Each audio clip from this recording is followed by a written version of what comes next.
ultimately failed. And what ended up happening was, what we started doing was networking a lot with other people in the real estate industry. And I got hooked up with John Cohen, who's one of the owners of the company I work with now.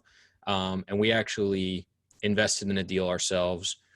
We joint ventured on a couple deals that were smaller. So a small 8-unit apartment deal in Covington, Kentucky, which is right across the river from Cincinnati. Another 17 units, an 82-unit deal down in Jacksonville, Florida. And then eventually I was able to quit my job and move over to Toro Real Estate Partners, where I've been for the past 4 years. And I came in, they kind of coached me up, put me through their program, put me through the paces, and got me where I needed to be. And then eventually had me handle mostly the asset management side of things. And then it eventually developed into a role where now I run the Florida region of our portfolio. So since Toro was incepted, we've acquired 4,000 units worth about $285 million. We're definitely a smaller shop, but that's what I like. I never had the envision to work for a medium or large size company. And one of the things I'll touch on later is, there's a lot of opportunities in those smaller, medium sized shops to do well personally. And we've bought and sold some. So we bought about 24 deals. We've sold 9. So we still hold several. But our business model, for those that aren't super familiar, is basically an investment model or syndication model. And basically what that means is we will raise money from investors and go out and buy deals with their money as well as our own capital, and we operate that deal on their behalf. So basically, if anybody knows about REITs or real estate funds, it's not unsimilar to that. The only difference is we do it in a deal by deal basis. So instead of writing a check to a certain REIT and you don't analyze what deals are in it beforehand, we have an investor pool that we go to, and we have a deal that we want to purchase. We bring it to them first, and then they have a chance to take a look at it, see if it's a good project for them, what they're looking for, and what they're trying to achieve.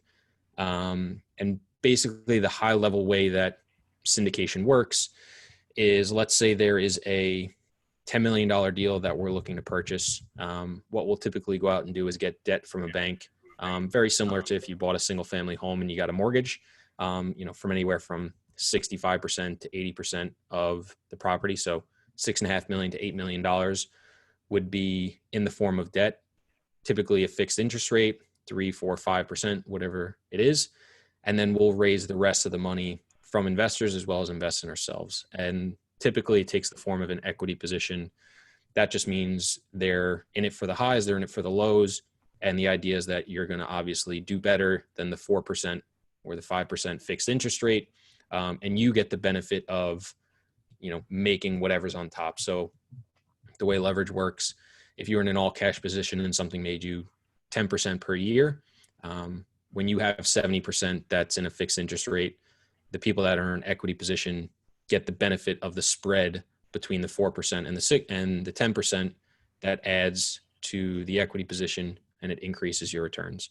I know that's super high level. I'm happy to go into more depth later if anybody's confused, but I'll just leave it there for now. And basically, like I said, our business model is we raise money for investors. They're 100% passive, so they have no ongoing day-to-day say in what's going on. They're writing a check and they're just staying updated throughout the process. However, there are some more institutional or, groups like private equity, hedge funds, family offices, where there'll only be one investor in the deal. So they bring, 90% of the equity, you bring the other 10%, and they're going to have a little bit more say in what's going on. They want control. However, most of our models is we're raising it from, in multiple individuals, 5, 10, 20, 30 people, and we retain all the control on the property. So we decide how we're going to renovate it, how we're going to raise rents if we are, what the full business plan is. And what a lot of people don't realize before going into this industry is when you're buying commercial real estate, especially at a sizable scale, several $1 million or even the, tens and hundreds of millions of dollars, depending upon where you work, you're basically buying mini businesses. There's insurance, there's staff, there's income, there's expenses, So when you start looking at your business classes and your accounting classes and you see things like profit and loss statements, income and expenses, and you have those different line items, those things are directly contributable to buying commercial real estate properties. Every property we look at has a profit and loss statement. So we're looking at the different sources of income. We're looking at the different line items for expenses. We're analyzing them, seeing if there's any way that we can come in and add value to this property. So we want to increase the income as much as possible, see if there's any way to decrease expenses, because ultimately your net operating income, which is your income minus your expenses, is what drives value for properties. So syndication, we're finding people that are looking for investment opportunities that don't want to have to do anything, similar to putting it in the stock market. You write a check, it either does well or it doesn't. It's the same thing here. However, there's different benefits for being in real estate versus other things. As far as myself, which may be helpful to a lot of you that are interested in being in the real estate industry, my day-to-day stuff changes a lot, but there's a lot of high-level things. So the lifeblood of any real estate investing company is deals and money.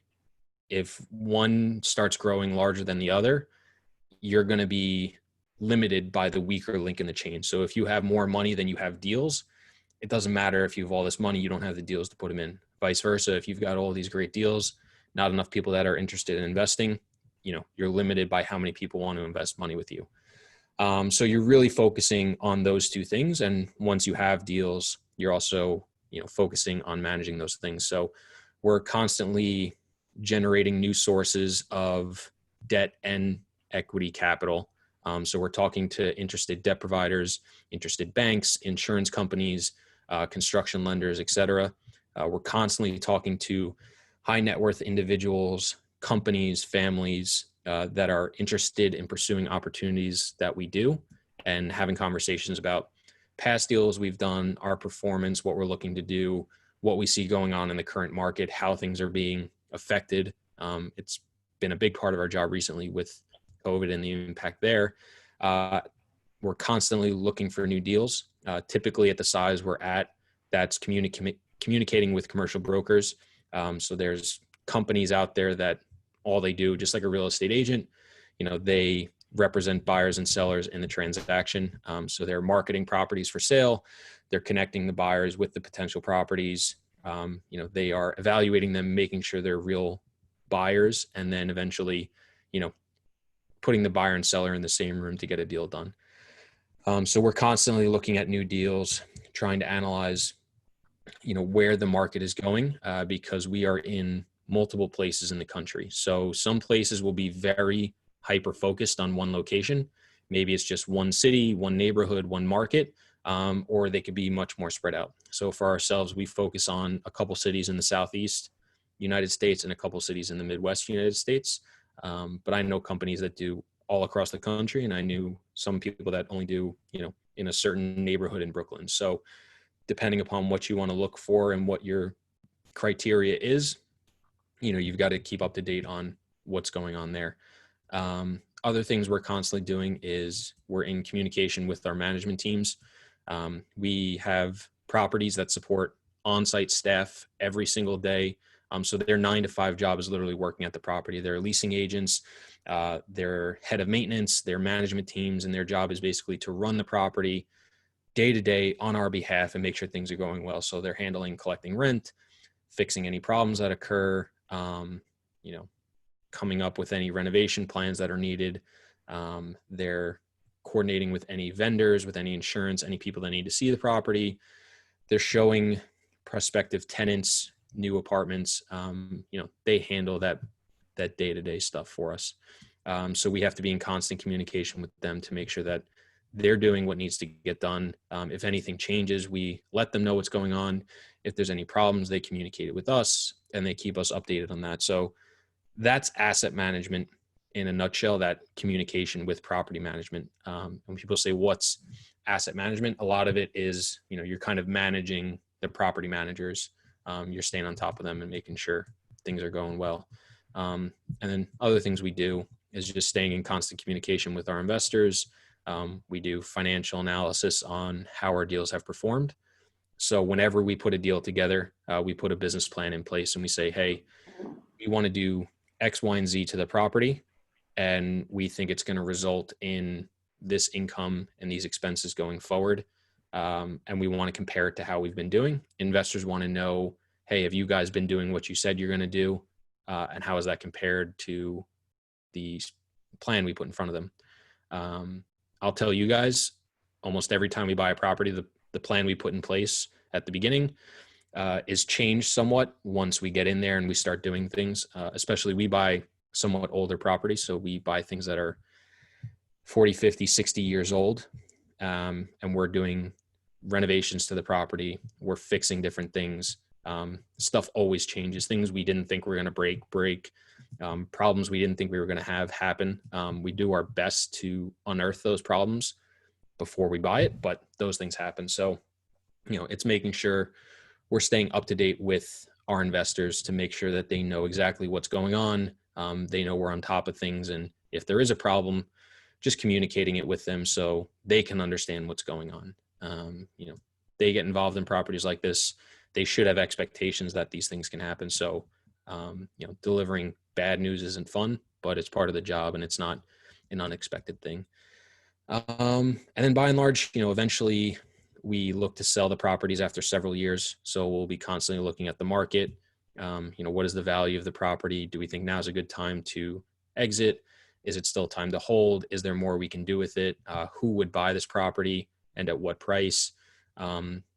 So we're constantly looking at, the value of the property from what we've done to it to what it's worth today. And is it a good time to sell on behalf of the investors? So by and large, our day-to-day is kind of that, we're always trying to find new sources of money. We're always trying to find new deals to buy.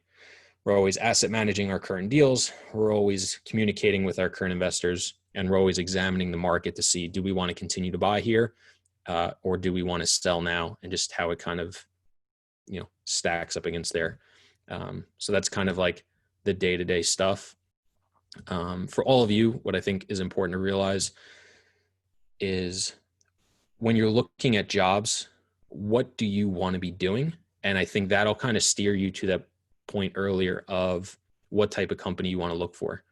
So for myself, I almost touch all of those things, in a week by week basis or a month by month basis, because it is a small company. There's only 5 or 6 of us in the office, running all these things. I'm doing a lot of different things. So I have an experience in asset management, acquisitions, investor relations, raising money, talking to debt, working with insurance, working with property management, on-site inspections, all that stuff. The bigger you scale up, the more, what's the word I'm looking for? The more targeted your job is going to be. So you're only going to handle one thing, or you're only going to handle 2 things, and you're not going to be involved as other things. So as you guys start thinking about, what do I want to be doing after college? Is this an industry I want to be in? What type of job do I want to do? I would really encourage you to understand all those different things that are involved in the companies. And some things will change depending upon what type of real estate they buy, what their business model is, where they get their money from. But there's a lot of different sectors you can get kind of niched down into. And the larger the company is, the more, focused you're going to be on one individual thing instead of being in multiple things, which could be a good thing, or it could also be a bad thing. So I'd really encourage you just to kind of think about that as you're looking at different opportunities and jobs post-college, or even in college, if you're thinking about doing that as well, of, what do I want to get out of this? Do I want to get a well-rounded, verse of what's going on, or do I want to have like a really established company, that I can learn one thing, very well, potentially. I'm just going to touch quickly on the COVID side of things, and then we could probably just jump into Q&A after that. Like I said, I think that'll be the most impactful, but, obviously COVID started, depending upon when you do it, but really mid-March is when people really started talking about it. We started working from home about March 15th. New York was hit, harder than a lot of other places. So some people, it took a little bit longer. And for us, because a lot of our properties are in other areas of the country. We don't own anything in New York or even the tri-state area. It did take a little bit longer to start seeing some impact. And what happened immediately was we basically dropped everything to make sure that people that were renting our places would be able to pay rent or be able to afford to pay rent, because places were shutting down, people were losing jobs. And if anybody remembers back early on, people were very afraid that unemployment was going to go way, way higher than it is today. Not that it's not high. I think it went from like 2-3%. It's upwards of like 9-10% now, which is obviously a big jump. But, we were very afraid that things were going to happen much poorly. So we scrambled to really start learning as much as we can about what was going on. I'm not a big reader by any means. I don't think I've read as much information from news sources, outlets, reporters, and things that I did in those first 4 weeks during COVID. It was basically trying to get as much information as we can to compile it and get the best sense of what's going on to communicate with our investors. Our priority became, the deals we already own. We basically stopped looking for new deals. The available debt that was out there basically, went away overnight to a certain degree or became very limited. People that were willing to invest in a deal basically went away overnight. And the reason was uncertainty. When people look at investments, and I hope everybody does this for themselves, whether it's real estate, stocks, Bitcoin, anything. Investing is all about risk and reward. Is there an asymmetrical positive reward to the risk you associate with it? If it is, it's something that you should be considering. And what happened was when COVID hit, there was a tremendous amount of risk that was now factored into play, where people basically said, 1% of people probably won't pay their rent. A lot of people thought it was going to be upwards of 15, 20, 30% of people weren't going to pay rent. That never really materialized. It was far less. It was more than usual, but it was far less than what people thought. But there was a significant amount of risk that was now added into the equation for investors, debt providers, insurance underwriters, property managers, owners like ourselves. So everyone became very uncertain very quick. And it basically stopped a lot of things overnight. So the transactions that happened on the buy and sell side for anybody that was looking to buy properties or anybody that was looking to sell properties basically fell off a cliff overnight. And it still hasn't even come close to recovering to what it was pre-COVID. It's starting to pick up a little bit, but it's not even close to what it was. And a lot of people were just trying to get as much information as possible about what the impact was going to be. So early on, I was learning about the spread. Then it was the CARES Act. Then it was, a lot of other things that came up. And what we found that happened basically was once the CARES Act came into play, people were getting the stimulus money. People were getting the extra unemployment checks with their regular unemployment. Things were kind of propped up for the foreseeable future. And it wasn't nearly as impactful as we thought. What was also good or depends on who you ask, but one of the things that led to not as much blood in the waters, we'll say, or as much problems was a lot of lenders were more forgiving, especially early on. So whether it was late payments on your mortgage or there's actually forbearance programs. So basically, don't pay for 2 months, but your loan gets extended by 2 months. There was a lot of things that were put in place by the government, by other banks that allowed owners to take advantage of those opportunities if they needed them. So it didn't lead to a lot of people getting in trouble, missing payments, not being able to afford mortgages. A lot of places almost across the board put in eviction moratoriums as well. So almost to a T, except somewhat recently, people have been unable to evict tenants for any reason. So if people weren't paying, even if they were already in the eviction process, basically couldn't file or process an eviction. So people that couldn't pay were allowed to stay without paying rent, basically. That's starting to come away. And we saw that impact severely in the retail space where, national companies basically stopped paying overnight because they couldn't afford it. And they had something like 50-60% of tenants couldn't pay. For us, it was more about like 5, 6, 7%. So nothing that was really impossible to overcome and has been super impactful to us. Just something we didn't account for, obviously, when we bought the property. We never expected anything like this to happen. But in recent months, if things are starting to open up, some more jobs have been created. The jobless claims continue to be very high every week. In and around 1 million people a week are filing for job loss claims. But unemployment every month, which that's how they track it instead of weekly, is coming down slightly, slowly but surely. So we'll see what happens. But what did happen for recently, if anybody was following along, the CARES Act disappeared the end of July. There was nothing new put in place. So they were talking about new stimulus money. The extra unemployment went away. Other programs ran out. As of today, there's still nothing that has taken its place. Obviously, the president signed some orders to try to put it back in place, but with reduced numbers. The two sides of Congress or the House, we're negotiating back and forth, trying to make something work. But as of today, nothing's been put in place. So we'll see how that kind of affects things over in the next several weeks. So far, it hasn't changed things too much. But I'm sure at some point, if people can't work, they can't afford to pay. And that's basically the lifeblood for us. The lifeblood is if people have jobs, if people have money, one of the first things they pay is their rent. If they pay rent, we're all good. If people can't pay rent, that's when things start getting ugly. So that's basically what COVID has done very high level to our business.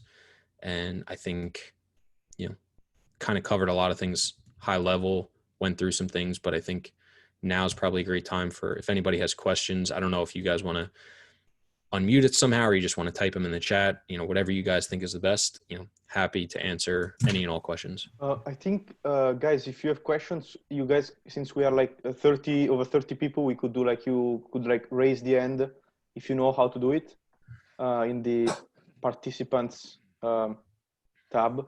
You just have to click it and raise a hand. Or you can even ask questions in the messenger box. Mm-hmm. I see Evelyn has a question. Hi. So Hi. What would you suggest for, obviously, maybe a lot of us have this question. We're students. How do we get started investing?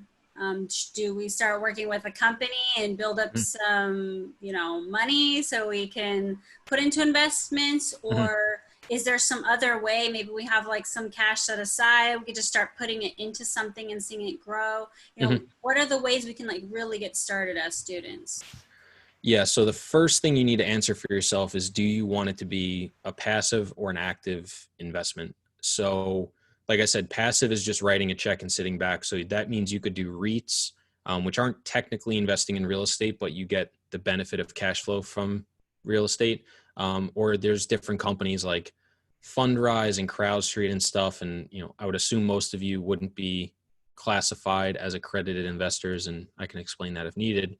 But some things you do have to be accredited for, which basically means you have, $1 million or you make over $200,000 a year, high level.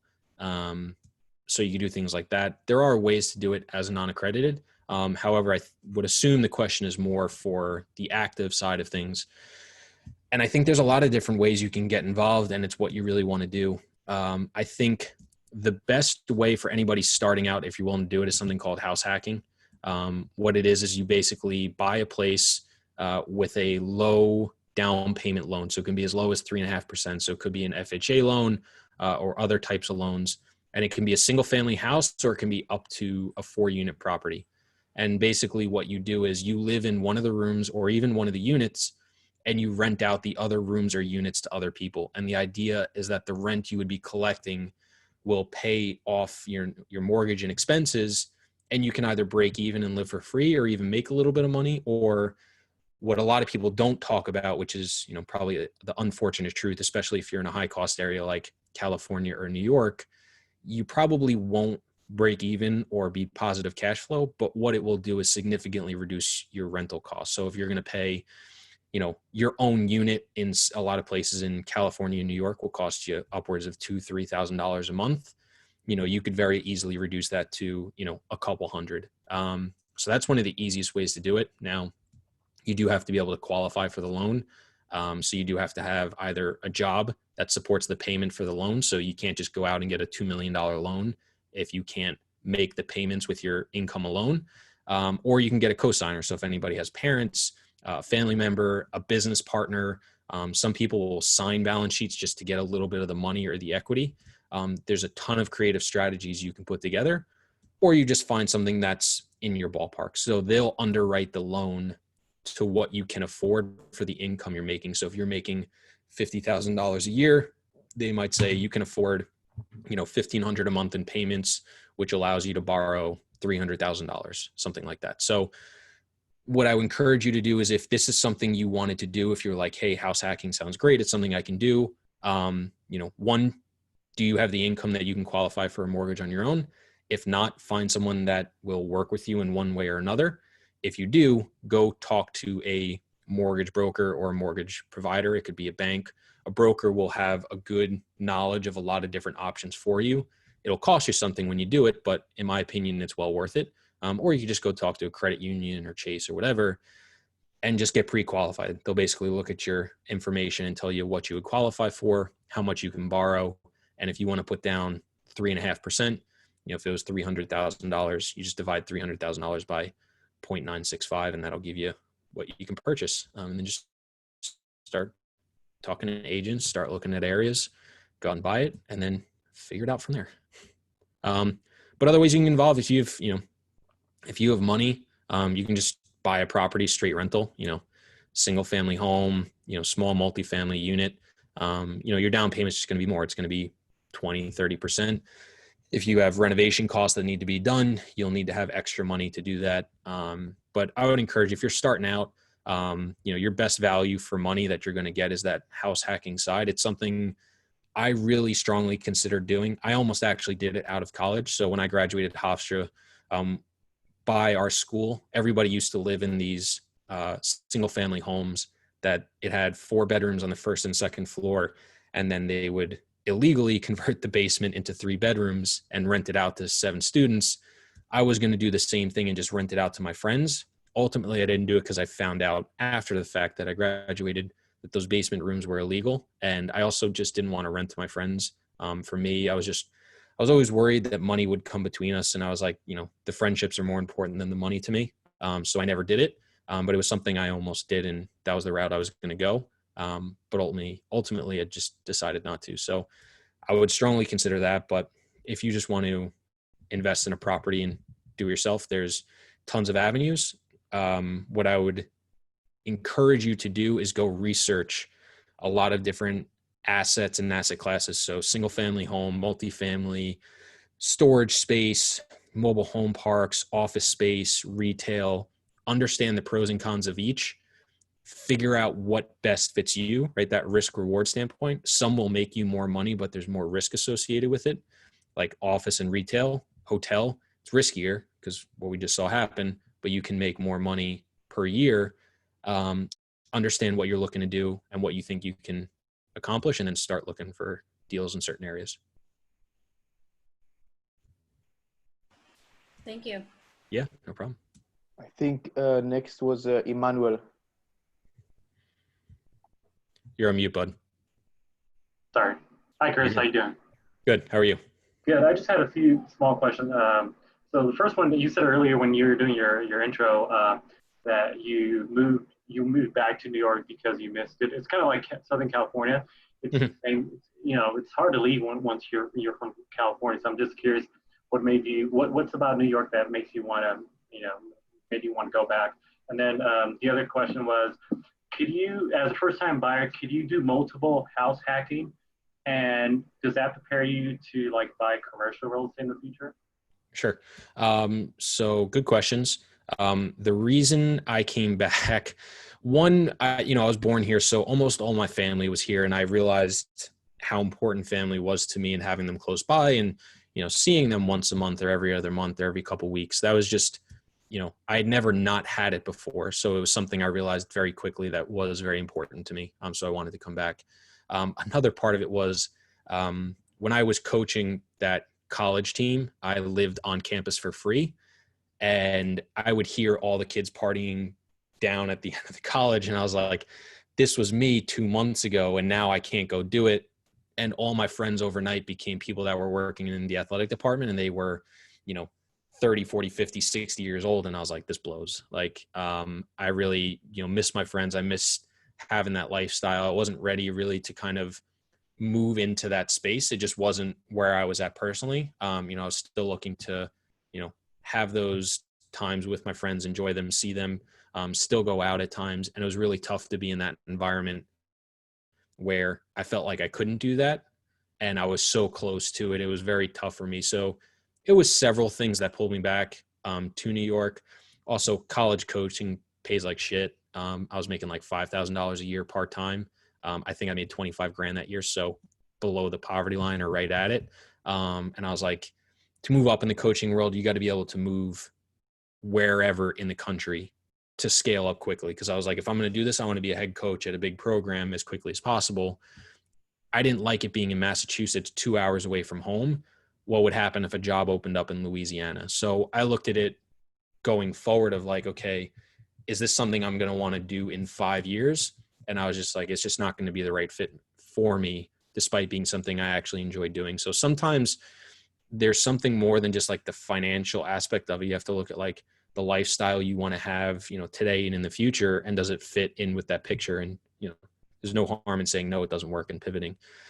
But in terms of the house hacking, so it's a good question. When you house hack, and it might depend on the certain loan, but I think almost for all of them, you have to have the intention to live in that property for 1 year at a minimum. So you can't buy a property with 3.5% down and not have the plan to live there. They will either call your loan or you'll get penalized. Some people like to skirt with gray areas where they intend to live there for 12 months. And then at month 3, they get an opportunity to leave and go somewhere else. I would highly encourage you all not to do that. It's not worth it. However, once that year is up, you can then move out with no penalty and you can go do another one. It might not be FHA. I think it's another one. I think FHA is just for the first time home buyer. So I think it's another type of loan, but it will still allow you to put down like 3.5%, 5%. I actually have a good buddy that played on the golf team at Hofstra. He's actually done this several times down in North Carolina. He's worked his way up to 7 units now in 3 or 4 years. And he just did it by, house hacking one after another. And it's worked really well for him. In terms of preparing you for commercial real estate, I think it really depends what you're looking to do. Commercial real estate starts with a 5-unit property. The only difference so there's kind of a gray area when you talk about multifamily as commercial real estate. So from my understanding, commercial real estate is just qualified as real estate for commerce. And what that means is real estate for business or profit, which is why 1 to 4 units is considered purely residential because it's supposed to be to live in. Once you get to 5 units or plus, you qualify for a commercial loan. And one of the biggest differences in that is something called recourse. So basically, if you get a residential loan and you stop paying and you've got $2 million sitting in stocks, if they foreclose on you, they can come after you for any of their losses in other assets. When you have a non-recourse loan, unless you do some like criminal stuff or you defraud the lender, they can't come after your stuff even if you lose them all their money on the loan. So that's one of the biggest benefits when you get into commercial real estate is those non-recourse loans. It will protect a lot of your other assets. So if you have 10 properties and one of them tanks and they try to foreclose on you and take those other properties, good chance you're going to be protected. Now it's going to be tougher to get a loan in the future, but at least you're not losing those 9 other properties. So that's one of the biggest benefits of the commercial real estate. And what I was saying is, commercial real estate starts at 5 units. There's no difference between buying a 4-unit property and a 5-unit property. But if you're asking, is a house hack going to prepare you to buy a 300-unit property or to buy a retail center or to buy an office space? Of course not. Is it going to help you get closer to that than doing nothing? Of course it will. It just depends how far away is it from that. But if you house hack a property and you learn how to deal with tenants, you learn how to bookkeep, you learn how to keep your expenses, you learn how to pay property taxes, you learn how to fix things, you learn how to be a landlord. That's going to be way more valuable than doing nothing. So it's a give and a take. It's a sliding scale, but it really depends what you're looking to do after that and how much it directly applies.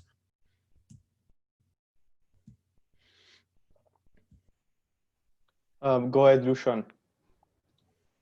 Thanks. My question was, you kind of mentioned how during the COVID pandemic, right, there's a lot of people who can't afford to pay off those rent payments. And, since you guys have a variety of assets, how do you guys manage to mitigate that risk, where people might not be able to pay rent on time? You mentioned that you were kind of reducing rent for some people as well. So is that enough to kind of reach your target, rate of return and obviously meet the ability to pay off like the mortgages that you kind of underwrite as well? Mm-hmm.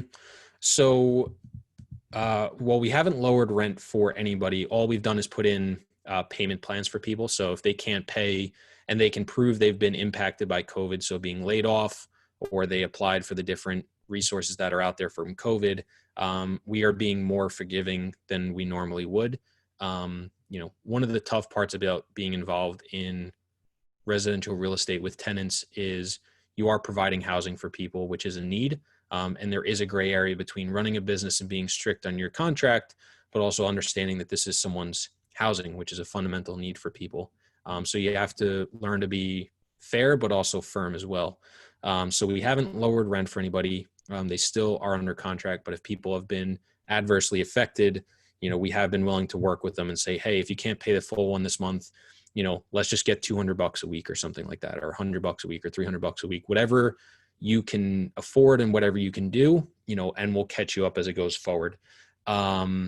In terms of people not paying, like I said, the truth of the matter is we just got lucky that it wasn't nearly as bad and they put some of these things in place.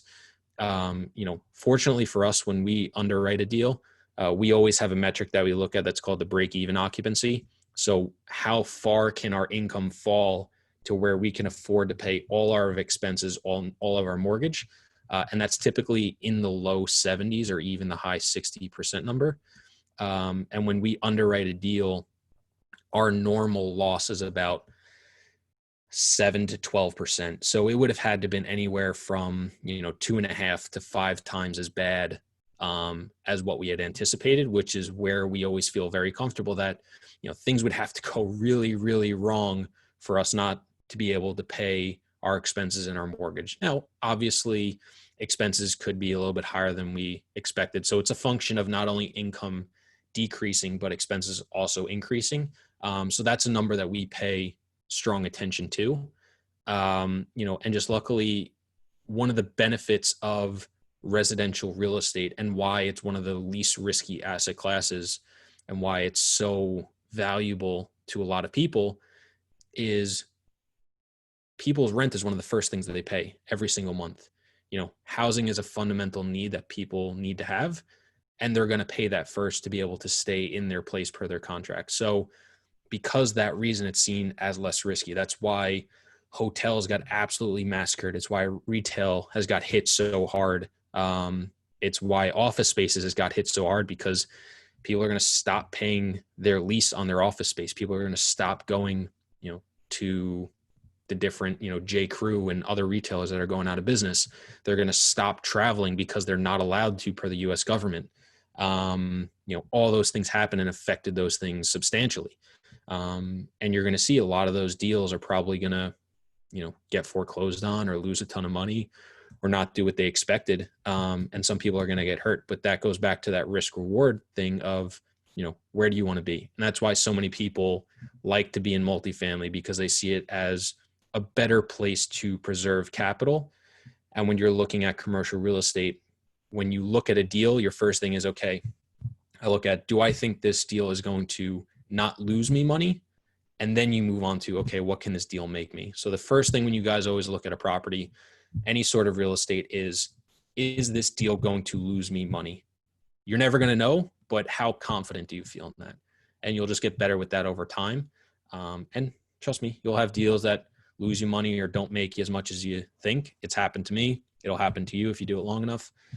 And you got to accept that. But when you're in a space like multifamily, it's just significantly less likely because people need a place to live. We have a shortage of housing in the country. And one of the pillars for multifamily is supply and demand. If you've got more demand than you have supply, you're in a pretty good place. Econ 101, right? Supply and demand. That's like a fundamental pillar for multifamily. It goes for nationwide, it goes for state, it goes for city, and it goes for neighborhoods. That's definitely one of the things you guys should pay attention to. So that's why people like it so much. So for us, typically non-payment of rent, back to your original question, we factor in about 1% to 2%. It's been anywhere from 4 to about 10%, depending upon the property and location. So it has impacted short-term cash flow. It hasn't been as strong as we anticipated on most of our properties.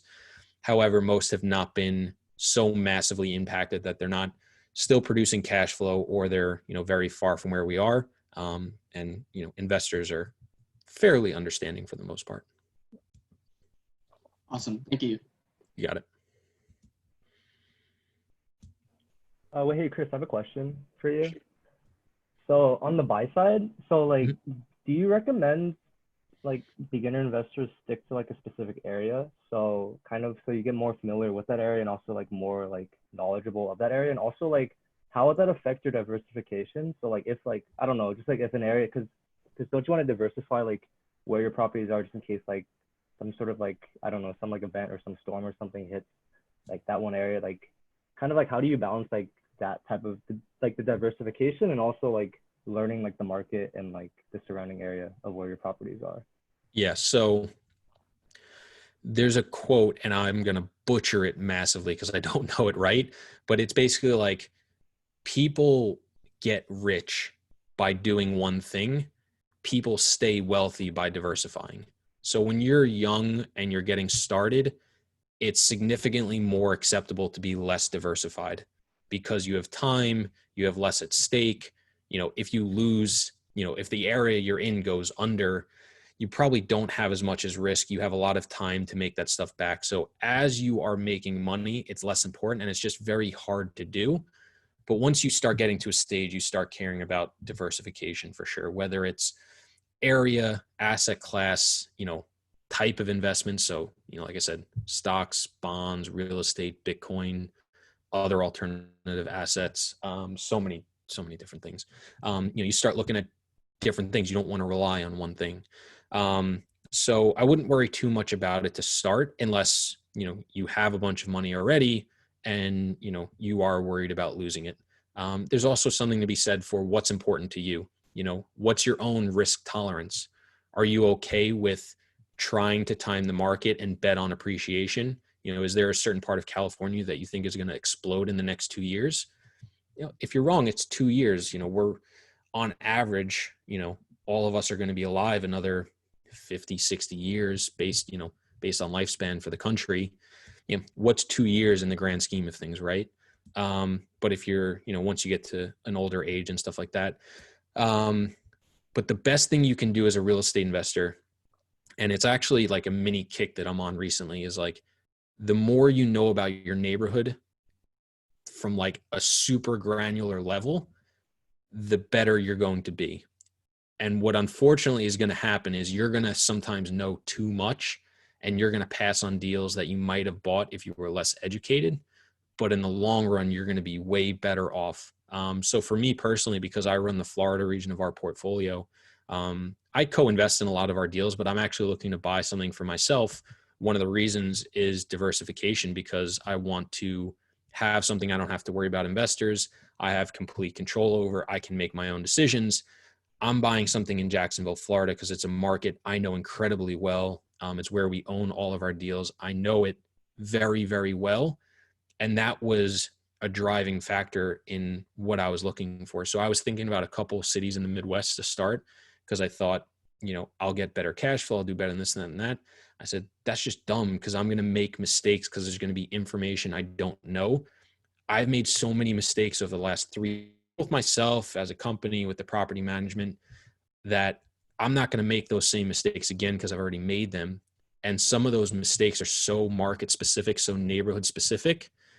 I would be a fool to try to go out and do it in another area when I don't have that knowledge. So that knowledge that I have, in my opinion, right now is more valuable than trying to find the best market or the best neighborhood, because I'll know things about that area that will allow me to not make mistakes that I could potentially make in another area. So real estate, you can do at a global level now. You can invest in deals in China, in Europe, in Africa, in South America, across the country. With the internet, those things are possible. But real estate's still a local game. It's local people, it's local things, it's local factors. It feels like we can get way more broad today, but at the end of the day, real estate is being serviced by people in that area. And if you don't understand what's going on in that area, you're going to make mistakes you could have otherwise avoided. Unfortunately, that experience just comes with time. So at some point, there's only so much research you can do.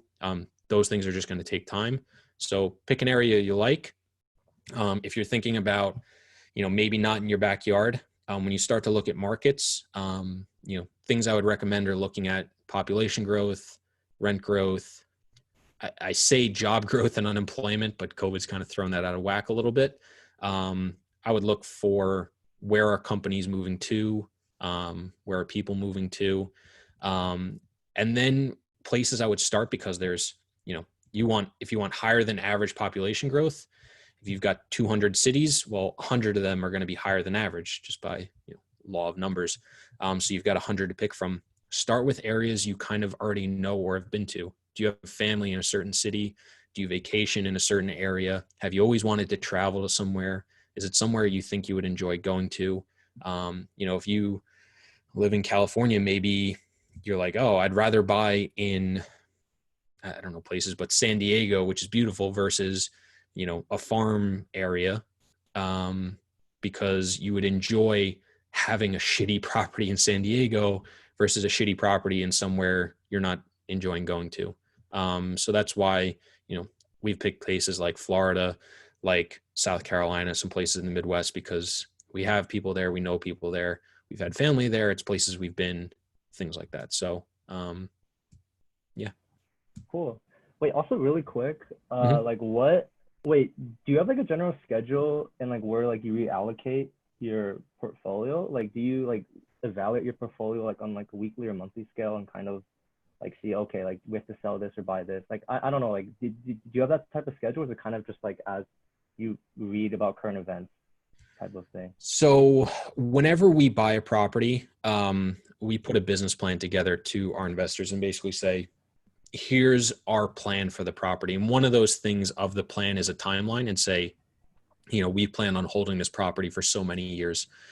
So when you say our portfolio, some of our properties, we do very distressed deals as well as more stable stuff. So we've bought 2 deals that were 100% vacant. We've bought stuff that were, basically clusterfucks, for lack of a better word. Those are much shorter deals for us.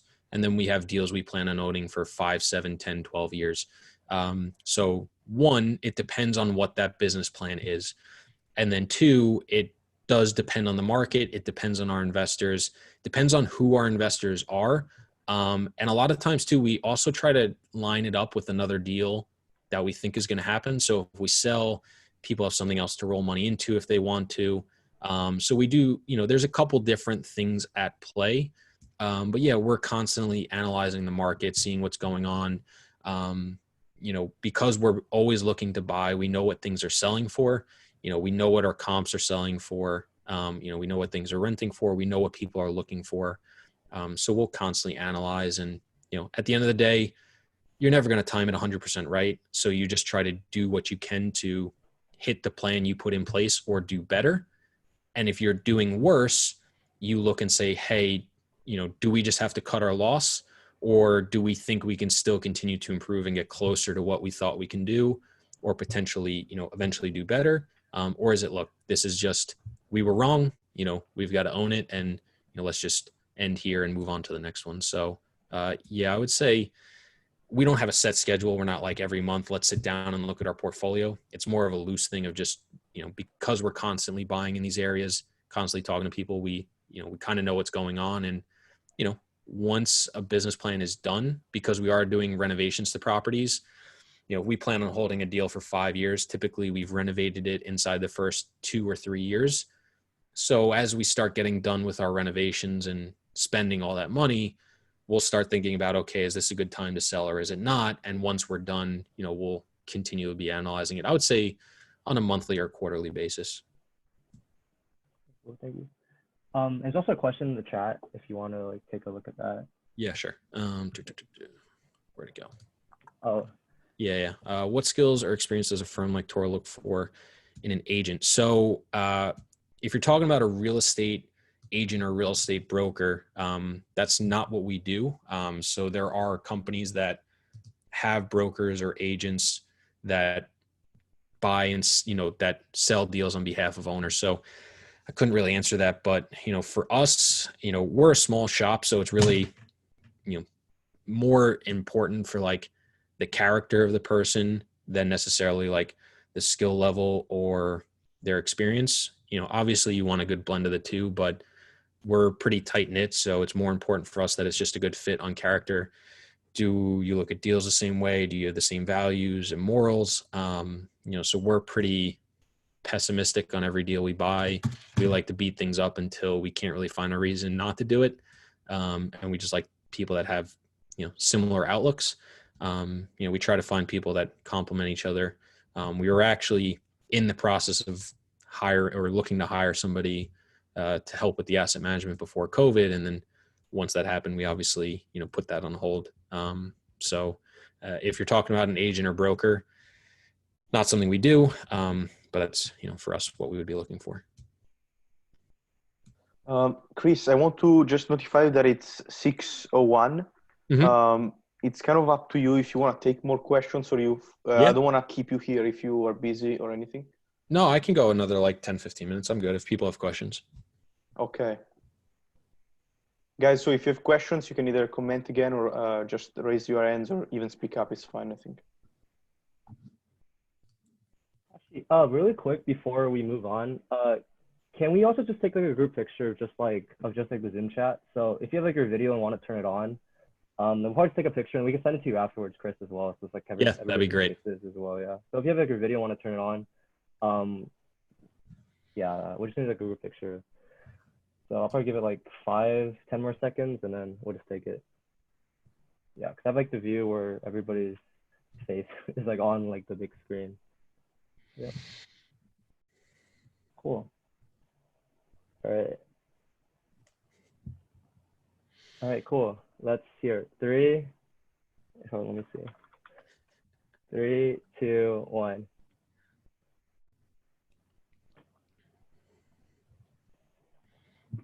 Aw, nice. Okay, cool. I have all your smiling faces. Okay. And if anybody else has any questions, just definitely ask Chris, but we'll send this out to everybody as well. So my question was, what is the most prominent problems? Because you said you interacted with your property managers a lot. What's the most prominent problems they come to you with? Oh God, what's the most prominent? The biggest battle between us and our property managers is always the rent. We obviously want to push it as high as we can, and they don't want to have to do more work than necessary, which is fine. You understand. Their job is to give advice on what they think is manageable. But they're obviously the ones doing the work. I'm not the one that has to sit there and convince people to pay, $1,200 or $1,000 or $500, whatever the property is. So it's very easy for me to sit here and say, hey guys, go get this. So we're constantly, I say fighting, but it's really, talking back and forth and really trying to get on the same page of what's actually doable. And that comes up a lot during management, but it comes up a ton when we're buying properties. So whenever we get a property, we'll do our own kind of underwriting and analysis first, but we bring our property managers in very early on in the process because we want to be on the same page as them. We want them to believe in the project like we do. We want to make sure that they think we can do what we want to do, because if they don't, they'll do it. But once those problems start coming up, they're going to start maybe not saying, but they're going to have the attitude of, I told you so type thing. And that's never good. So we engage them very early on, and that discussion is always a sticking point of, how far can this property be pushed? How much can we really increase the income? How much can we really perform with this thing? So I would say that's a constant friendly battle, or, respectful battle that we have. There's always little issues. We deal with workforce housing. So we do with older properties that typically rent to, blue collar workers, that are making anywhere from, $30,000 to $50,000 a year. With those types of properties, we constantly have evictions. We constantly have people that don't pay, which you tend to get less of in, nicer properties, higher income properties. You have less of that happening. So that's something we're constantly talking about and evaluating, but it's expected. Because we buy properties with some sort of renovation plan, we're constantly talking about those different things. So the status of different projects, we'll renovate the interior of units. So we'll make them nicer. We'll add new appliances, new flooring, new cabinets, new bathrooms, new carpet, new ceiling fans, whatever's needed. So we're constantly talking about those things. We're looking to see what our competitors are doing. Do we need to change things? Do we need to do a nicer renovation, a lesser renovation? You have to be careful that you don't over improve those properties, because the inside of a brand new constructed downtown Manhattan unit, nobody is ever going to pay what they need to pay for a 1950s built property in Florida to justify the cost to upgrade it to that. So we're not doing these HGTV renovations that you see that home flippers do. So it's understanding what the market will allow and what people are looking for. Those are things we're constantly going back and forth about. And do you guys hire your property managers in-house, or do you go like in Florida, do you find another property manager that knows the area and hire them from there? Yeah. So we currently, it's called, third-party management. So we do outsource. So we have a management company in Florida that we use. We have a management company in the Midwest that we use. We would like to move to an in-house model. When you deal with larger investors, family offices, private equity funds, hedge funds, funds of funds, endowment funds, things of that nature, they do want to see you have property management in-house, because ultimately the God's honest truth is, if there's a fund with $500 million, they can pay more than us and hire the same manager to manage a property down there. We don't bring a whole lot to the table. They could also hire somebody in-house to do what we do with third-party managers. So where we service people is more of those individual investors. So, Bob Jones, who worked for, 30 years making six figures and now has, a 1.5 million net worth, or he's made a couple $100,000 per year and is looking to invest anywhere from, $50,000 to, a few $100,000 at a time. Those are the people who we really service, where they can't go buy a 200 unit property on their own or with a couple friends. They just don't have the ability to go do that, but those are properties that they want to invest in. So, we have to make sure we understand who our investor is and who we're servicing. Awesome. Thank you. Yep.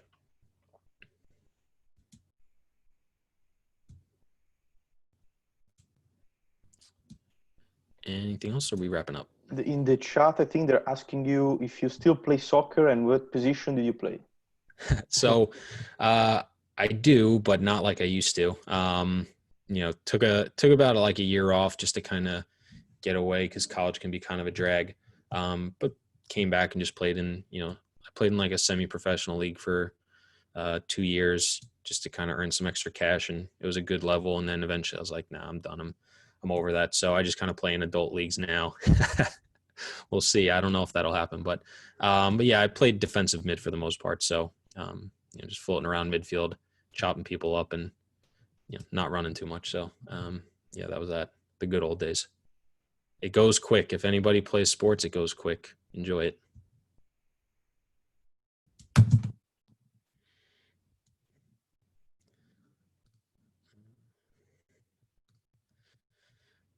All right. You guys getting anything else, or is that it? Anybody has some last questions?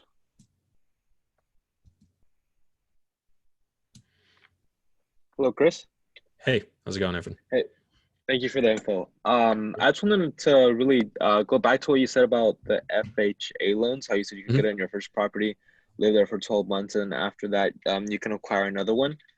What was the name of the second loan that you said? Do you remember off the top of your head? I don't know if I took it down in my notes correctly. I don't know what it is. Honestly, if you just Google, like FHA alternatives or, low down payment loans, Google will do a better job than I will. And there could be other options that are out there. It's not something that I focus on or do day to day. I just know about it. I know there's a couple other options. So you talk to somebody in the lending world, you do, a 10-minute Google search. It's not like a big secret. Unfortunately, I just don't know what it is off the top of my head. Okay. Thank you. Yeah, no problem. I saw there was a question. What do you look for in a property?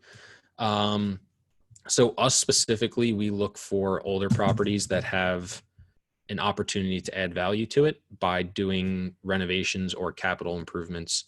So basically, if we buy a deal for $10 million, we're looking for something that we can spend another $1 million to improve the property, but it'll be worth $14-15 million in several years down the line. And that can be through a number of different things.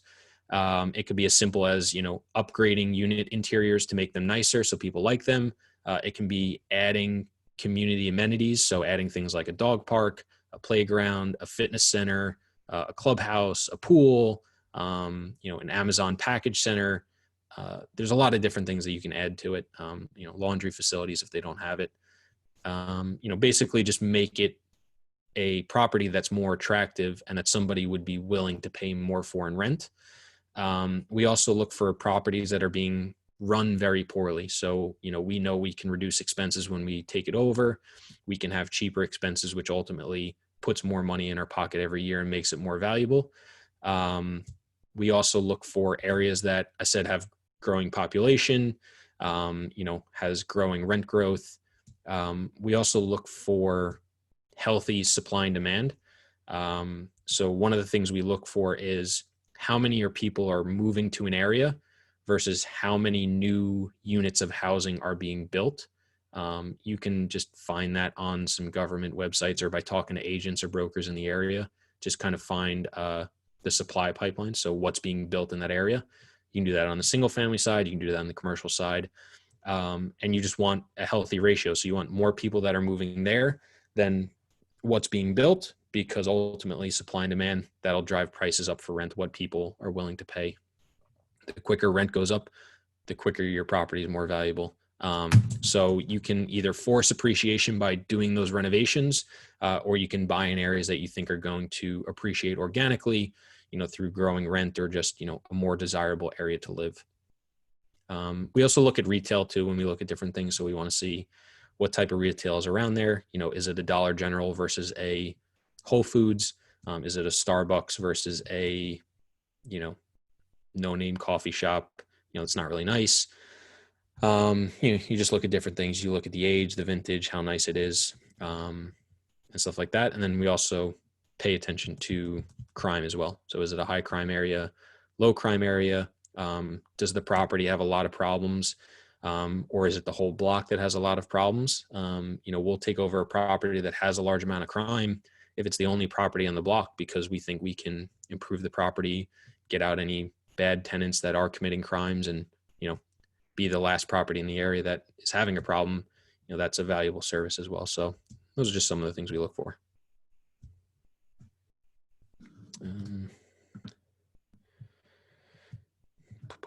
Have there been any situations where it has not gone well in terms of a buy? How do you usually overcome it when starting off? Yes. So we've had a couple properties that haven't done what we expected. Luckily, knock on wood, haven't lost anybody any money yet. But we have had properties that are underperformed. What was the second part of that question? How do you usually overcome it, especially when starting off? When you take over a property, and I mentioned this before, especially if you're buying something that's older or the more complex it gets, things are not going to go exactly how you thought or according to plan. So what you put on paper is a best guess. So if you think I can get 10 units rented at $1,000, that would be 10 times 1,000 times 12, I think is $120,000 if I can do my math right, or maybe 1.2. My mental math isn't the best.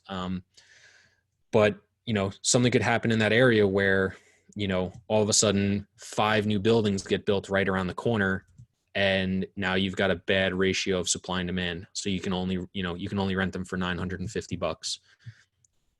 What are you going to do? You can't change that. So you've got to try to come up with different strategies to do different things. So maybe you take a harder look at your expenses. Maybe you renovate your unit slightly nicer. So you decide to spend more money to make nicer units to get the same rent or a higher rent. You just look at different things that are available to you. And unfortunately, sometimes you just got it wrong. There's some things you can't change. One of the best and worst things about real estate is it's a fixed location. So if you pick the right location, you can absolutely crush it. If you pick the wrong location, you can get smoked. So I would just encourage people to understand the risk reward. Don't put every single last dollar you have into real estate. Make sure you have some cash reserves, make sure you have some things built up. And if it's not a house hack, make sure you don't over leverage properties with debt. Debt is fantastic. It's a great tool. It allows you to amplify your returns. However, it can also have the same negative effect. It can also severely increase your downside. Because if you have a property that's worth $10 million and you get a loan for $9 million and you mess it up and that property is worth $8 million in a couple years, well, not only did you lose your $1 million you invested into it, the bank's going to try to come after you for that other $1 million that they lost. Whether they can get it or not is up to debate. Your agreements, the type of loan you have. But if you bought that property $10 million in cash, well, instead of being out, your last $1 million, you lost $2 million of your 10. So just understand how leverage works. And if you're risk averse and you are super worried about what can happen, just take less debt or don't even use debt. There's plenty of people that don't, but just understand how that's going to affect things. Chris is like 6:16. I think there are a couple of more questions. Yeah. I'll do. You wanna? Yeah. I'll do this last one, and then I'll give you guys my contact information. So if you have any other questions and you want to, just hit me up on social media, shoot me an email. If I have time to jump on a quick call, happy to do that as well. But the last question I'll do is, how long does the research take when looking into the buy, like you mentioned previously, crime rate, people moving in, businesses moving in, etc. Part of it is just what's your comfort level. How much do you want to know going into it? The more you want to know, the longer it's going to take. The less you want to know, the less it's going to take. But if you're like high level, I want to look into it. Population growth isn't too hard. You just Google what's the population growth in this city. You'll probably find it. There's tons of people that, great thing about the internet, there's tons of people that write tons of different things and do free research as a way to brand themselves, to market themselves, stuff like that. Leverage the free resources. There's tons of people that are already compiling this information. You don't have to redo the work or reinvent the wheel. Some stuff you may or may not be able to find, especially the smaller the city, the smaller the neighborhood, less people are looking at it. It's less likely someone will do it. But if you just go on, if you're looking at population, go on the census website. I believe it's census.gov, or there's another one called bls.gov. I'll just type that in. So is it BLF or BLV? Hold on. BLV.org. I think it's BLS, Bureau of Labor Statistics. Yeah, BLS. Yeah, I'm getting tongue tied. BLS. Yeah, but you just go in there and you can look up different things like that. But honestly, anything you want to look at, just Google it first. If it's not on the first page, then ask how to find it. If you're trying to find out how pro-business friendly your area is, every town, county, city has something called the Economic Development Board. Pick up the phone and call them and talk to somebody. They're going to have the best information there. You want to know what's going on in the area. You want to get granular information. Call the people in the town. You can't be afraid to pick up the phone. That's one thing in this business. If you don't like talking to people on the phone, you either got to get over it and get used to it, or you've got to figure out a different way to get involved, because I'm on the phone 40, 50, 60% of my day, talking to different people, getting information, putting different things together. So just call people. And the other thing too, find other people that are already investing in the area. They've probably already done the research. They can point you in the direction for different things. So if you're looking to invest in San Diego, there's a fuck ton of people that own real estate in San Diego. Go on Bigger Pockets, go on Meetup, go on Instagram, go on Facebook groups. There's probably a Facebook group for San Diego real estate investors, California real estate investors, SoCal real estate investors, and just start typing away questions, and you can probably find someone that can point you in the right direction. So one of the best things about real estate, I honestly think, is the community. The community of real estate investors are super, super helpful. Everybody that I talk to, for the most part, has an abundance mindset, so they're more than happy to help out other people, especially young people. That's one of the greatest things is, being a young person in real estate, you can reach out to a ton of more established people and you'll get a really good response rate, and they'll be happy to help you within reason, right? Don't overstep yourself. But if you reach out to people, they're willing to help you out, give you time of day, point you in the right direction, connect you with people that can help, because somewhere along the line, they probably got help as well. So those are the couple different ways I'd look at it. But yeah, I think, we'll end that there. I appreciate you guys having me. Hopefully I was able to help out, answer questions, give you guys a better insight into what was going on. If you guys want my information, I don't know if, whoever's hosting, Mateo, John, if you guys want me to just send it to you and you guys can send it out, I'm happy to do that. I can put it in the chat quickly so you guys have it, whatever is best. But definitely reach out to me, definitely connect with me, at least, let me know you were here, so in the future, if you do have anything that comes up and you hit me up, I can refer back to and say, oh, I know where this guy's from. Or if you ever do hit me up, make sure you said, I was on this, that, or that. If I can help you, I'm more than happy to. I'll definitely send them all your contact. If you send it to me, or even LinkedIn is fine, I think. Yeah. LinkedIn's fine. I'm happy to give my email too. I don't really care. Whatever's easiest, you guys let me know. Yeah. Awesome. Thank you, Chris. I really appreciate you coming out. Yeah, absolutely. Yeah, thank you so much. A lot of useful information, especially that house hacking thing. Good to know about that. Yeah, no, if I would encourage, if you guys are still trying to learn and you're looking to do stuff on your own, especially now, definitely go check out Bigger Pockets if you haven't already. It's an awesome website. It's a forum, but it's a modern forum. It's not like, the old school stuff you see from like the dial-up era and, the early 2000s that you can't navigate. They're a modern tech company. They've got tens of millions of people answering questions. It's more of a social network than anything else. Definitely go check it out. All right. Thank you, Chris.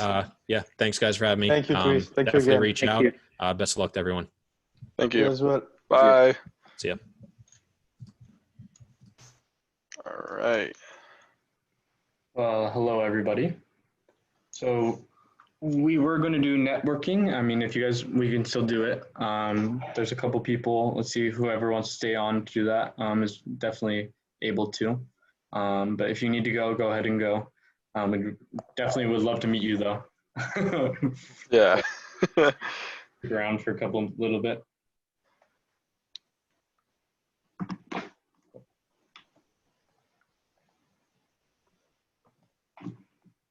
Got people slowly leaving one by one. I just want to say hi to everyone once more. I do have to run to a class, but it was great meeting all of you. I think I've been added to a Facebook chat group, so hopefully I can contact you all later. And I just kind of want to get a show of hands, like who's from UCI here? Oh. Okay, who's from, so everybody else, and then Ashley and Efren. And Kathy, are you from UCI as well? Yeah, I'm from UCI. Okay, cool. So UCI crowd. It looks like you got a really great crowd from Cal State Fullerton students on here as well, so I'm happy to see that. Are you a freshman or an incoming freshman, Kathy? I'm a third year. Oh, you're a third year. Okay, we were marketing this to like freshmen to see if any would come out, but I don't think if any did come out, I think they're already gone. Mhm. Okay. Yes. Okay. Yes, Well. Kathy was actually in my hall. Oh, so you guys already know each other. Okay, I Yes, wasn't I aware. know Yeah. Kathy. And I know Liz Chan from Dragon Boat. Oh, wow. Okay. It's nice to meet you then. Nice to meet you too. And Evelyn, whenever you have a question or anything, we can definitely collab in that group chat. We're all here. I think Johnny and Phil and Mateo and I think Liz too are in that group chat too. It's like a board members group chat for a bunch of us. I think we have like Pomona people on there too, right? Yeah, we have Pomona. There was a couple other colleges in there too, from other real estate associations in SoCal at least. Is there a Facebook page or like a main page that I can send a link to our members to join? Because I think a lot of people would be interested. Yeah, we have a like the actual Facebook event, because usually before like a meeting, like there's like an event like page, so you can share like the link to like your members as well, and then there's like, and same with you guys. If you guys have like a Facebook event, you could share it to us, and we could like try to attend that as well. Just like we have a Facebook page and an Instagram, and that's where we advertise all our general meetings and events. Okay, I think I have the Instagram page, which I sent out in a mass email today. That was awesome. I saw it. Yeah, thank you very much. Yeah, thank you. Yeah. Oh yeah, you're welcome. Thanks for. I don't know how. I think most of us were on Argus. Yeah. And Yeah. I started that group chat just because I thought, so many people are like, how am I going to keep up with this if I have questions and everything? So definitely, and I'll get everybody's names in on that as well. So let's all pass Argus and get us certifications. But other than that, it'd be nice to just help build the community. I mean, if most of us are going into real estate, I imagine a lot of us in the area, we can all know each other like 30, 40 years from now, and I'll be doing business deals hopefully and making money. Let's do it. That's a great mindset. Yeah. Great just to like meet everybody. So Yeah, great meeting all of you. That's definitely the mentality to have. Excellent. Well, I'm gonna hop off, but hopefully I'll see all of you guys soon. Nice meeting you, Evelyn. Thank you for coming. Bye. Bye. Let's see. So the options we have, so there's 9 of us, or actually, I don't know, like, how do you want to do this, like Johnny? Or like, if anybody wants to, like, should we split it, or do you want to just do like, because I think it's small enough to where you could just. I think we can all just stay here. Yeah, I think that's honestly, fine. Yeah. Well, since we were doing networking, we can exchange like LinkedIn's. I don't have Kathy's or Efren's, and I'm sorry, did I pronounce that wrong? Ephraim? Oh, Efren. No, yeah, you said it right. Yeah, you said it right. Okay, and Ashley's. Let me put my LinkedIn in here. Yeah, should we put it in the chat? Yeah, I get that's fine. Yeah, we can just put it in the chat and like, I'll just like add all of you. You guys all had good days today, like busy Tuesdays, or just been chilling? I literally stopped working and then I hopped on this. So I'm like still in my office right now. Yeah. That's amazing. Yeah, you're dressed up in the office. How's the What about you situation guys? like working in COVID? How's the situation working like going to the office in COVID? Is it like So is there like it's funny distancing that and stuff? I actually just got an intern position. So this is literally like my second week here. Yeah, they told me to come in just to learn everything, and then after that I can go back home if I want to. But like, so I work for Colliers International, and I work specifically in affordable housing. And this group, they said, usually has 90 people. Right now there's like 15 at the most. So it's like empty in here. But yeah, but it's still nice, like I don't have to worry about people breathing down my neck. That's nice. What are you learning at Colliers right now or training for? So I'm learning all about affordable housing. So I'm learning more about like low income housing tax credit, Section 8, HUD, just everything about it. It's all literally fresh. So I'm just like researching on my own. So it's more in this setting, it's more proactive because I'm gonna eventually get to become an agent once I'm done with my and I get my real estate license. So he's my boss sends me like a few links here and there, and I get to like look up some stuff. But half of it's also doing my own research and finding out what's what. Nice. What kind of agent do you want to be? Residential or for commercial? It'll be commercial for multifamily. Yeah. So it's gonna be like hopefully like 50 units and up. Nice. Thank you. What about you guys? What do you guys do right now? Oh, wait. Well, I'm taking classes. I have 2 classes this summer, so Mhm. a little bit boring to be honest in Zoom, but it's just going. Yeah. Nice. Let me see. Let me add everyone to it.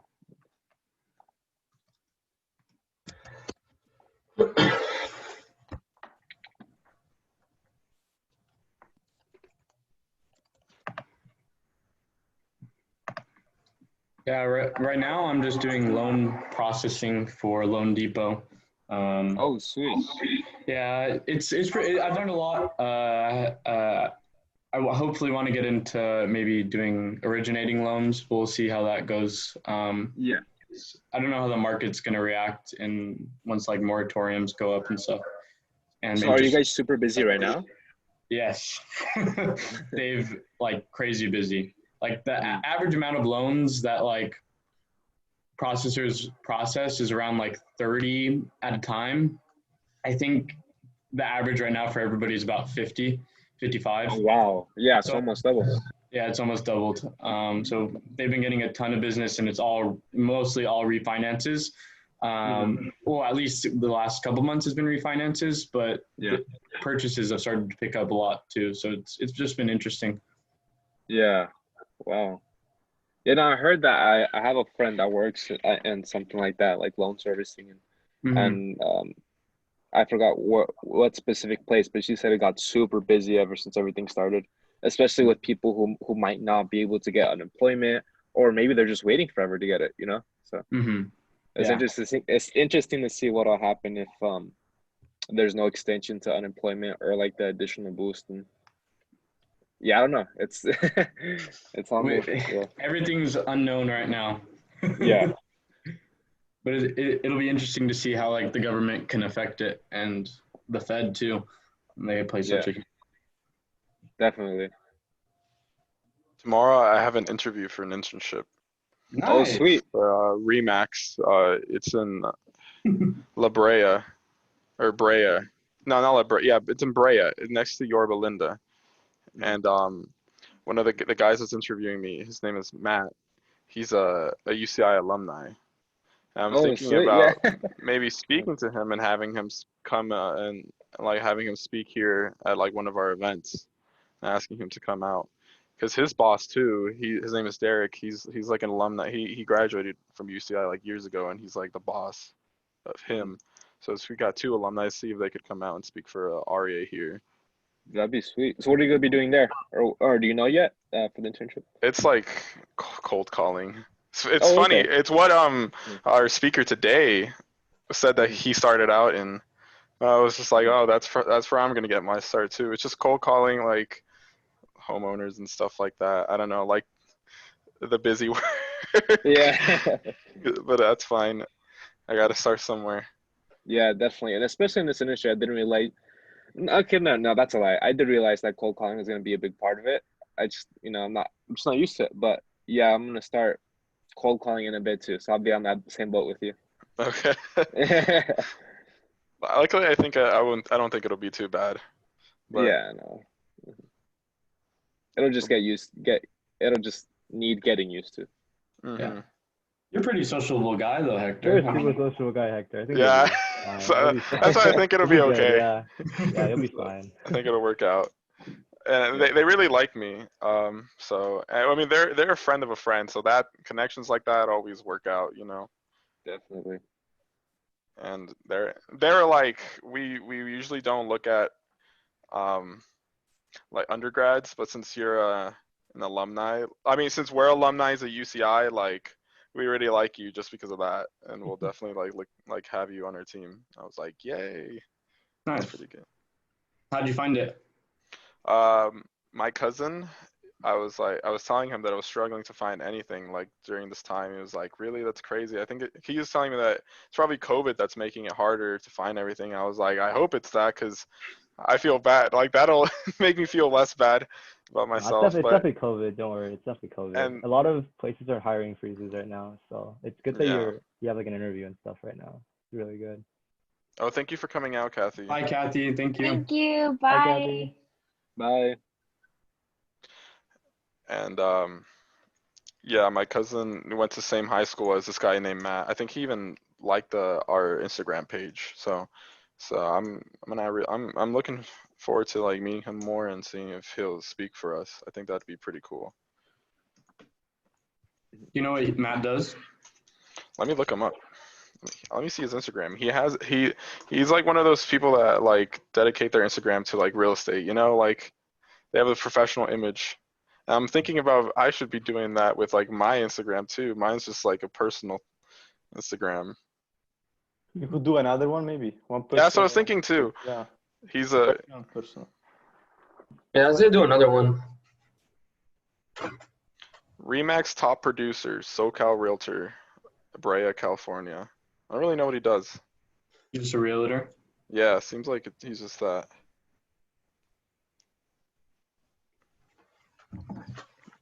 Yeah. Nice. Cool. Yeah, if anything, hopefully we can. This is the first time I was able to collab with you guys. I don't know if Evelyn was on other events with all of you, but it'd be sweet if we keep on doing stuff like this because I know I'm probably. Are you guys familiar with the CCIM or any of you guys like are any like reps or anything like that?